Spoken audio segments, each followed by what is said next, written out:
Well, it's me again, and this is my podcast and my world, where I take you along on an adventure where we get to explore everything and anything that goes on in my mind. Oh boy, is it random, is it crazy, it's nuts, it's all over the place. So grab yourself a cup of coffee and let's have a good time. Hello! Oh my gosh. Good morning. Hello. It has been a very long time since I've done one of these. I always just kind of thinking, it's been a while, and I haven't had a whole lot of time on my plate to be able to record anything or do anything for YouTube, so I figured, what the heck, I will go ahead and record a podcast. It's been a while. There has been so much in my little world. This is so insane. So much is happening, and it's crazy and overwhelming. And as you saw from my last video that I just uploaded this morning, and if you haven't seen it yet, I highly recommend and go back and see what's new in my world. So my son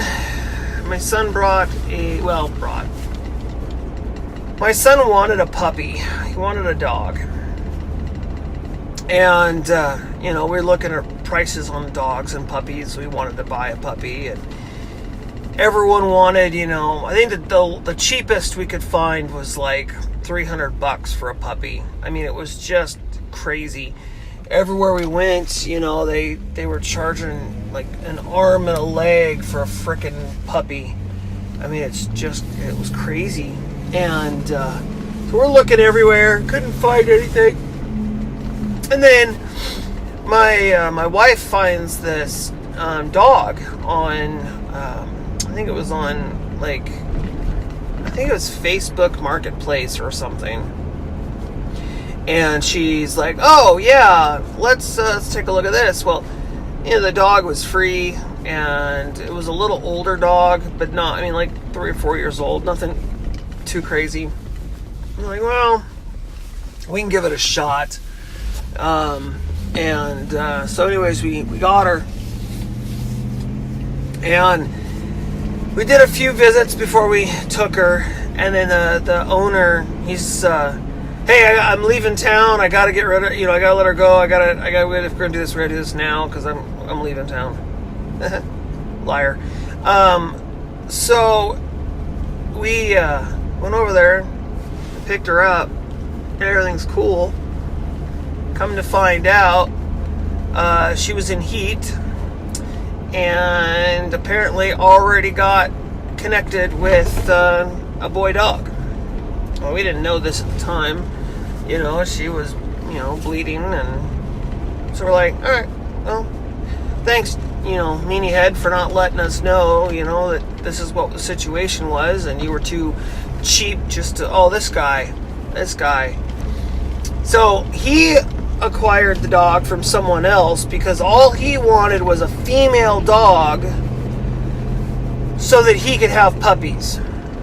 This is what because he knows how expensive puppies are, so he went ahead and got a female dog so he could have puppies, take the pick of the litter, and then he dumped her off on us. It wouldn't matter if it was us or someone else. He dumped her off. He wanted to get rid of the dog. He got what he wanted out of the deal. And she's a great mom. Absolutely fantastic mom. But yeah, that's what happened. And we're like, this is ridiculous. Seriously, ridiculous. So we wake up at 1:30 in the morning. A couple months later, she's been in our house for a couple of months. It's 1:30 in the morning, and we hear the sound of what sounds like a cat locked in a bedroom.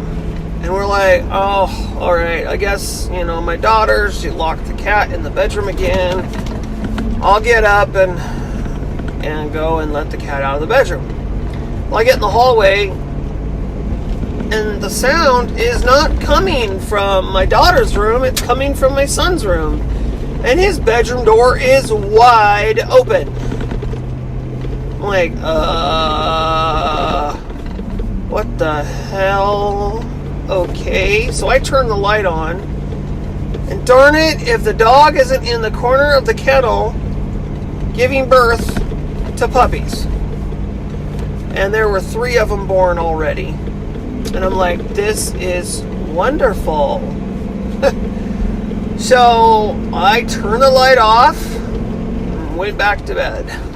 I woke the wife up. The wife was up. She got to see them. Woke up in the morning. There were 5 of them in total. And the last 2 probably had some difficulty. They were definitely little runts. And they survived for a couple of days, but they weren't latching on. Now, we knew nothing about puppies. Now we know about puppies, but we did not know about puppies. And so we lost the first 2, or the last 2 to be born. And let's see, it's been about 3 weeks since they've been born. And they're all, trying to walk and... Okay. I'm so confused. They changed traffic on us. Not what I wanted. What the hell? Screw this part, dude. Okay. Sorry. There's construction going on up here. And there's nobody to direct traffic, and it looks like it just ends, and it's like, what the heck?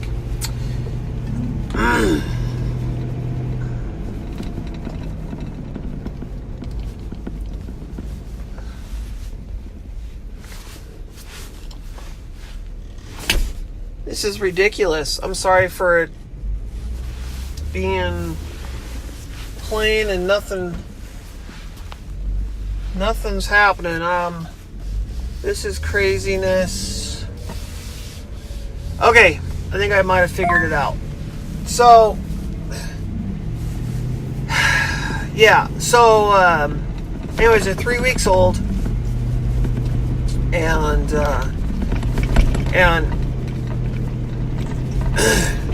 2 of them are 2 girls and a boy, and the boy has what's called swimmer syndrome. So what happens is there's so much milk available that they gain a lot of weight really, really fast. They grow really fast, and they're too heavy to hold themselves up. So their legs end up splaying out, so it looks like they're swimming. They're just not strong enough to pick themselves up. So what you end up doing is basically having a puppy that in the past would be put down. It's not going to develop, it's going to have problems, and they put the dog down. So we went online and we did some research trying to find out what exactly to do, how to try to help this little guy out. And there's a couple of different methods. You can use like masking tape, and you make kind of like this sling-like thing. So it goes around one leg, and then it goes across and goes around the other leg. Well, we didn't want to use tape. The problem with tape is fur, and fur and tape they don't work good together. We don't want to hurt the little guy, when it has to be replaced and with more tape, So instead, we took one of my old T-shirts and we cut some like 1 inch thick strips, probably about 11 inches long, and kind of made a little sling-like thing for his front legs and his back legs. Basically what you're doing is you're tying his front legs together and you're tying his back legs together, to keep them up underneath him instead of flaring out.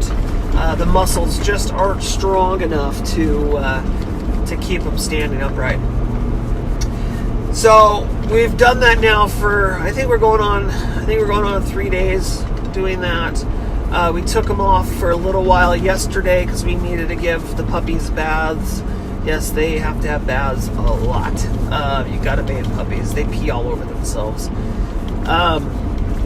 And so, giving him the bath and all that kind of stuff, and I washed his little sling thing that we made him and dried it out, and then we put it back on. But before we put it back on, he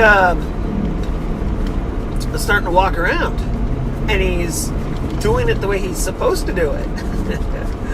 So just a couple of days of his legs being where they need to, we're already seeing a vast improvement. So where before he would his back legs would lay on the ground behind him, and he would kind of sort of drag them along.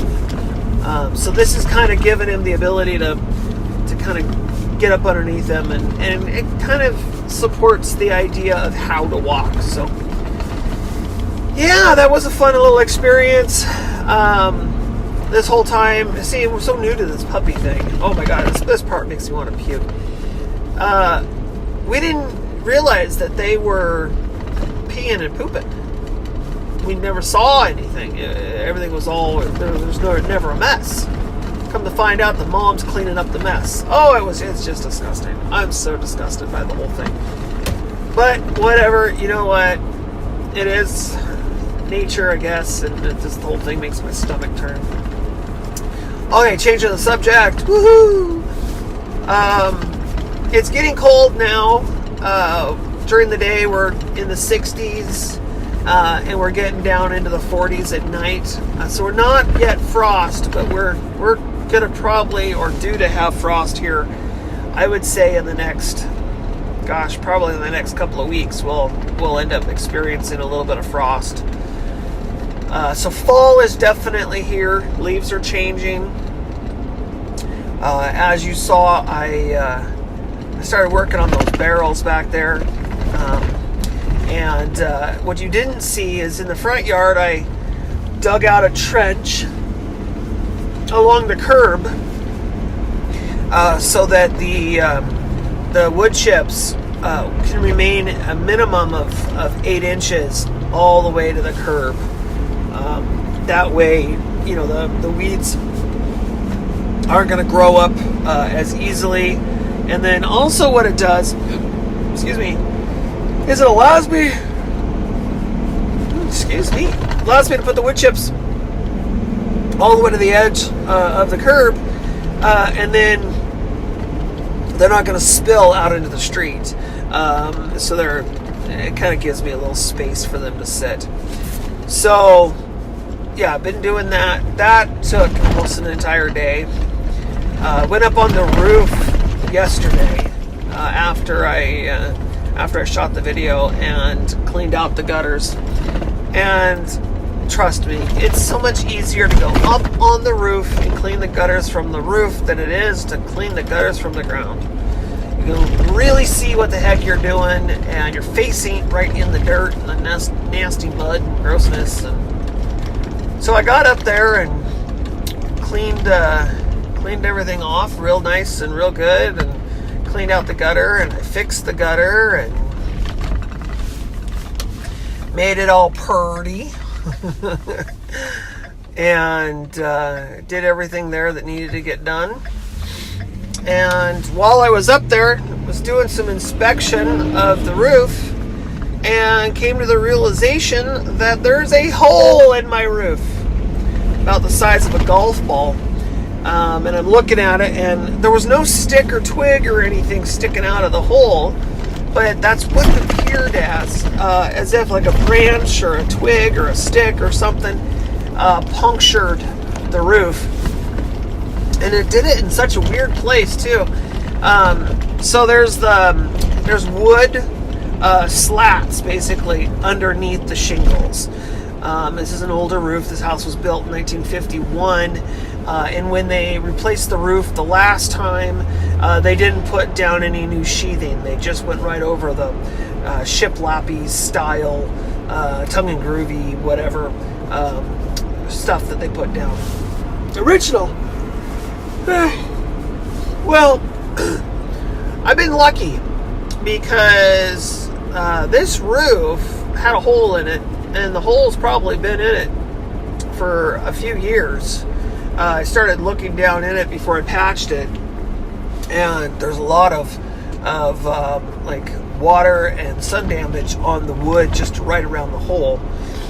So I took a run to the hardware store, and I picked up some this black rubber stuff, and I picked up an extra shingle, and I cut the extra shingle down, and I took my spatula, like bladed thing, and I lifted the shingle that had the hole in it, and then up above the hole I put some of this black stuff, and all around the hole and everything. Slid the piece of shingle up inside there, laid it down flat, and then on top of it and all underneath the shingle that I just lifted, I put more of the black tarry stuff and smashed it all down, and then I took the black tarry stuff and put on top as well, where the hole in the shingle is, and kind of filled it all in real nice, and I made sure that it ain't gonna leak no more,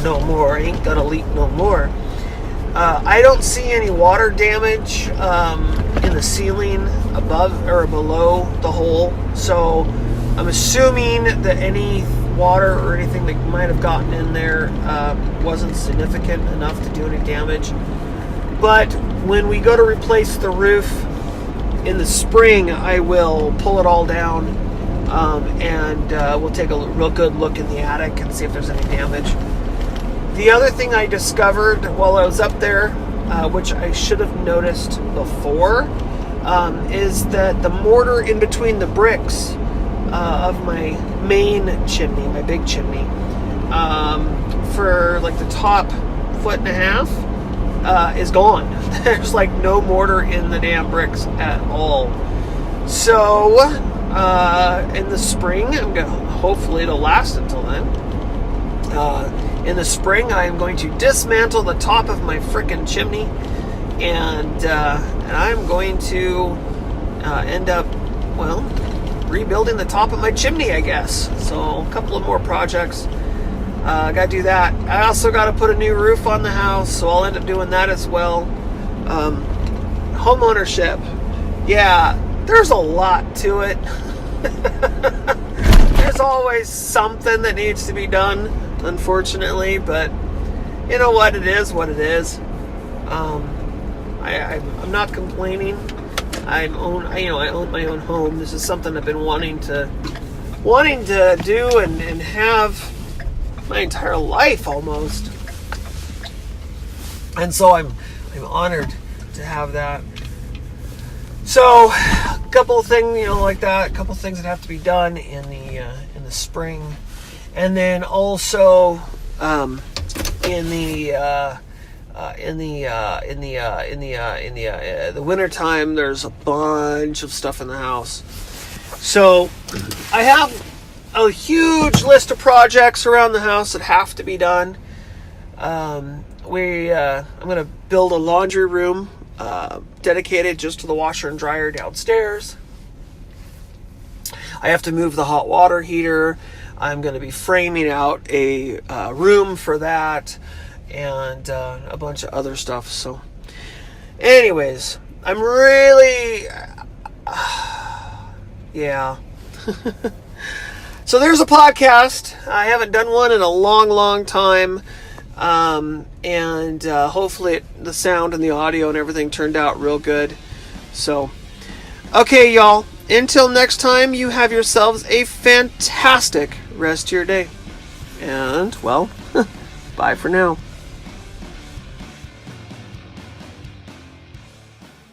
This has been a Graham's World broadcast brought to you directly from Graham's mind. So stay tuned because there's more to come.